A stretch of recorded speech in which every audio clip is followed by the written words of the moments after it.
மழை தண்ணியே வந்து ஒரு பக்கம் நீங்க கூடுமான வரைக்கும் வடிச்சிட்டீங்க. ஆனா அந்த ரோட்ல இருக்கிற அந்த டேமேஜ்னால அங்கங்க மழை தண்ணி நிக்குது. எந்த இடத்துல குழி இருக்குன்னு ஏன் நெடுஞ்சாலை சரியான முறையில் எது தரம் சரியில்லை இல்ல ஒரு துறை இன்னொரு துறையை போட்டு கொடுத்தலாம் எங்களை நீங்க செய்தி வாங்க முடியாது.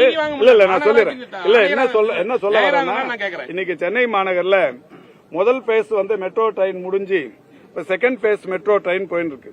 செகண்ட் பேஸ் தேர்ட் பேஸ் சொல்லி இன்னைக்கு யாராவது நூற்றுக்கணக்கான கிலோமீட்டர் தூரத்திற்கு மெட்ரோ ரயில் பாதை வேலைகள் நடக்குது. இப்ப கூட நீங்க அண்ணா சாலையில பாத்தீங்கன்னா சைதாப்பேட்டையிலிருந்து தேனாம்பேட்டைக்கு 3.2 கிலோமீட்டர் நீளத்திற்கு ஒரு 621 கோடி ரூபாய் செலவில் ஒரு மேம்பாலம் கட்டும் பணி நடக்குது. சைதாப்பேட்டையில டிராபிக் டைவர்ஷனே இல்லாம, போக்குவரத்து இடையூறே இல்லாம அந்த பாலம் கட்டும் பணி நடைபெற்றுக் கொண்டிருக்கிறது. ஒரு ஜனவரிக்குள்ள தரப்புன்னு சொல்லி போக்குவரத்து நம்முடைய பொதுப்பணித்துறை அமைச்சர் சொல்லியிருக்கிறார். அதே மாதிரி இப்ப இங்க நம்ம மத்திய கைலாஷாண்ட ஒரு பெரிய பாலம் பணிகள் நடைபெற்றுக் கொண்டிருக்கிறது. இது பால பணிகள் மட்டும்தான் சொல்றேன். இப்ப வேளச்சேரியில ஹால்டால இருந்து குருநானக் வரைக்கும் ஒரு 3 கிலோமீட்டர் நீளத்திற்கு மிக விரைவில் பாலம் தொடங்க போகுது.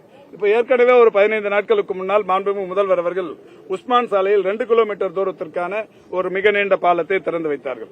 அண்ணா சாலையில் கட்டப்பட்டுக் கொண்டிருக்கிற அந்த மேம்பாலத்தை பொறுத்த வரைக்கும் இந்தியாவிலேயே ஒரு சாதனை பாலம். என்னன்னா, இந்தியாவில் வேறு எந்த மாநகர பகுதியிலும் தரைக்கு அடியில் மெட்ரோவும் தலைக்கு மேலே மேம்பாலமும் எங்கேயும் இல்ல, சென்னையில தான் வந்திருக்கு.